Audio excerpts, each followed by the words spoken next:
शेती माझी प्रयोगशाळा या यूट्यूब चॅनलमध्ये मी आपलं स्वागत करतो. या चॅनलवर आपण नवीन असाल तर या चॅनलला सबस्क्राईब करा. या चॅनलचे नवनवीन व्हिडिओ पाहण्यासाठी बेल आयकॉन नक्की दाबा. आपणास व्हिडिओ आवडल्यास लाईक आणि शेअर अवश्य करा. नमस्कार, मी डॉक्टर मच्छिंद्र बांगर, महाराष्ट्रातील आणि देशातील हवामान परिस्थिती संदर्भात ताजा अंदाज देणारे. आपण सध्या हवामानातल्या एक अतिशय महत्त्वाच्या घटनेवर चर्चा करणार आहोत किंवा मत मांडणार आहोत. सिंधुदुर्गमध्ये आपला एक सबस्क्रायबरचा ग्रुप आहे आणि त्यांच्याशी आज माझी झालेल्या चर्चेनुसार अरबी समुद्रांमधील बाष्प संपुष्टात आलेलं आहे आणि कुठल्याही प्रकारचं बाष्प आपल्याला सध्या या छायाचित्रामध्ये सुद्धा दिसत नाही. वारे केवळ आहेत आणि थोडं बंगालच्या उपसागरामध्ये हालचाली अधिक आहेत. तर याचा बदल असा झाला आहे की त्या ठिकाणच्या कोळी बांधवांशी झालेल्या चर्चेनुसार त्यांचं असं म्हणणं आहे की मार्चमध्ये ज्या पद्धतीचं वातावरण शांत असतं समुद्रामध्ये, त्या पद्धतीचं वातावरण शांत झालं आहे. अन्यथा मान्सून सक्रिय आल्यानंतर जवळपास नारळी पौर्णिमेपर्यंत कोळी बांधव ही मासेमारी बंद करतात, परंतु पुन्हा एकदा शांत समुद्रात मासेमारीसाठी बोटी उतरलेल्या आहेत आणि ही गोष्ट दुष्काळाचे संकेत देणारी आहे.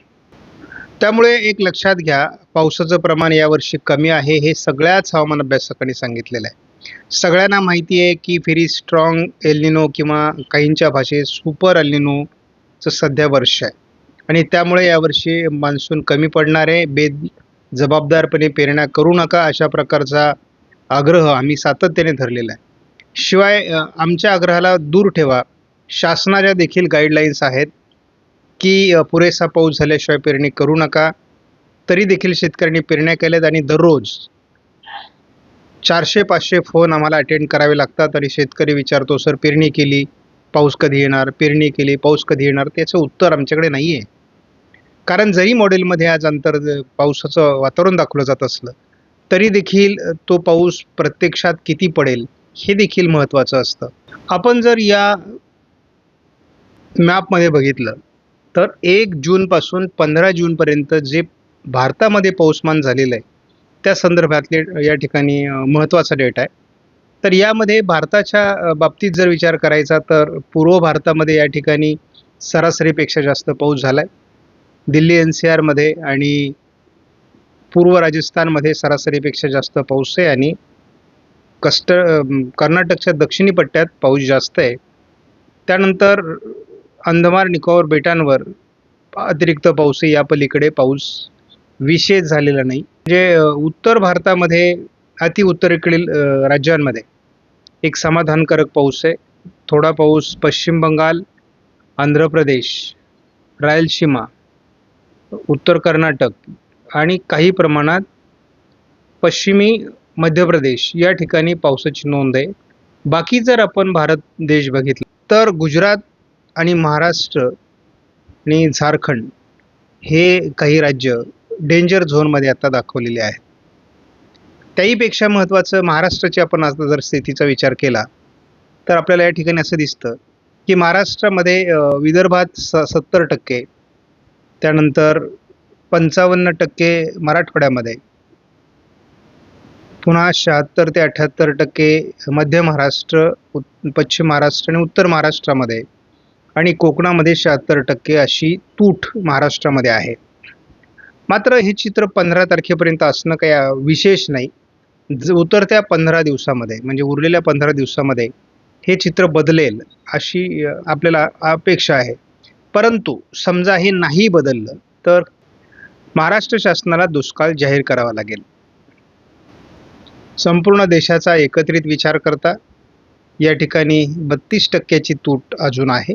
मात्र ही तूट कमी होण्याची शक्यता आहे, कारण आता पाऊस आणि मान्सून सक्रिय होईल. त्यानंतर महाराष्ट्रामध्ये सरासरी तूट ही 70% आहे. ती सुद्धा तूट कमी होईल, परंतु किती? मान्सूनने जवळपास 8 तारखेपासून 16 तारखेपर्यंत म्हणजे जवळजवळ 9 दिवस कुठल्याही प्रकारची प्रगती केलेली नाही आहे. 12 ते 16 4 दिवस या ठिकाणी देखील कोणतीही प्रगती झालेली नाही. उत्तर भारतात असलेल्या एका सामान्य WD नुसार एक ट्रफ या ठिकाणी तयार झाल्यामुळे सध्या विदर्भामध्ये पावसाच्या ॲक्टिव्हिटीज होत आहेत. या ठिकाणी आपण बघतो त्याच पद्धतीचं वातावरण WDमुळे एक ट्रफ या भागामध्ये राहण्याची शक्यता आहे. परंतु महाराष्ट्रात विशेष पावसाची नोंद सध्या 17-18 तारखेला देखील नाही आहे.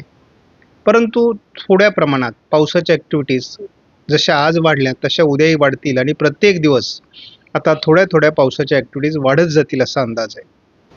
आपण जर ECMW मॉडेलचा अंदाज बघितला तर उद्या 17 तारखेला कोकणामध्ये वातावरण बदलण्याला सुरुवात होणं अपेक्षित आहे. त्यामुळे पावसाचा अनुकूल ढग अगदी नंदुरबार धुळेपर्यंत, पश्चिम नाशिकमध्ये, पुणे पश्चिममध्ये, सातारा पश्चिममध्ये सुद्धा वातावरण बदलायला सुरुवात होईल. म्हणजे जास्त ढग उद्या कोकण किनारपट्टीला दिसू शकतात आणि थोडं पूर्व विदर्भाच्या काही जिल्ह्यांमध्ये म्हणजे अमरावती, वर्धा, नागपूर या जिल्ह्यामध्ये किंवा थोडं यवतमाळमध्ये देखील पावसाचं प्रमाण उद्या वाढू शकतं.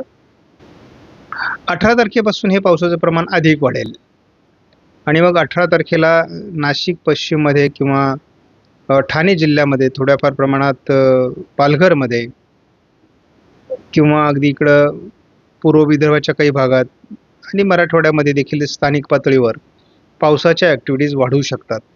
त्यामुळे या 48 तासातच हवामानात काहीतरी बदल होतोय सकारात्मक असं आपल्याला वाटायला लागणार आहे. आपल्याला थोडं अकोला अमरावतीमध्ये सध्या देखील ॲक्टिव्हिटीज दाखवल्या जात आहेत. थोडं वातावरण विदर्भात तयार होतंय. आता उद्या मात्र आपल्याला पहिल्यांदा कोकण किनारपट्टीला ढगाळ परिस्थिती वाढू शकते असा अंदाज व्यक्त करण्यात आला आहे. पावसाची शक्यता कमी आहे.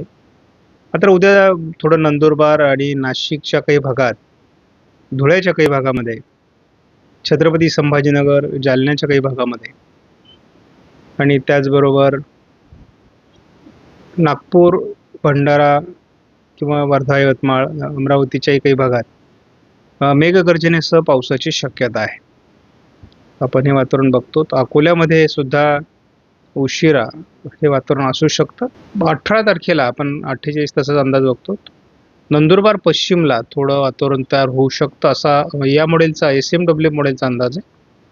परंतु 18 तारखेला फार वातावरण इथे जरी दाखवलं नसलं तरी आपण बघतोय की जळगाव जिल्ह्याच्या दक्षिणेला, थोडं उत्तर संभाजीनगर, थोडा अकोला, बुलढाणा, अमरावती, यवतमाळ, वर्धा, नागपूर, भंडारा, गोंदिया या जिल्ह्यात देखील पावसाची शक्यता 18 तारखेला आहे. आणि मग 19 तारखेपासून हे प्रमाण थोडं वेगळ्या पद्धतीने टर्न होईल. कारण पूर्व विदर्भामध्ये जोरदार पाऊस सुरू होतील. त्यामुळे आपल्याला साधारणपणे 19 तारखेला पहाटेपर्यंत जर आपण अंदाज बघितला तर वातावरणात मोठा बदल आपल्याला बघायला मिळणार आहे आणि त्यामुळे हळूहळू वातावरण बदलत जाईल. आता सध्या एक गोष्ट लक्षात घ्या, मान्सून अद्याप कोकणात अडकलेला आहे, पुढे सरकलेला नाही आणि 19 तारखेपर्यंत कुठल्याही प्रकारे मान्सून पुढे सरकण्याचं लक्षण नाही. मात्र मग 20, 22, 21 तारखेपासून पुढे जे काही पावसाळी वातावरण तयार होणार आहे ते मान्सून ॲक्टिव्हिटीजला देखील पुढे सरकवण्यास मदत करेल आणि संपूर्ण महाराष्ट्रामध्ये 25, 26 तारखेपर्यंत मान्सून पोहोचलेला असेल. या दरम्यान पाऊस देखील होण्याची शक्यता आहे. पण त्याचा अंदाज आपण सकाळच्या व्हिडिओमध्ये बघू. आपण आज व्हिडिओमधील माहिती महत्त्वपूर्ण वाटल्यास लाईक करा, शेअर करा, चॅनलला सबस्क्राईब करा. धन्यवाद. जय हिंद, जय महाराष्ट्र, जय बळीराजा.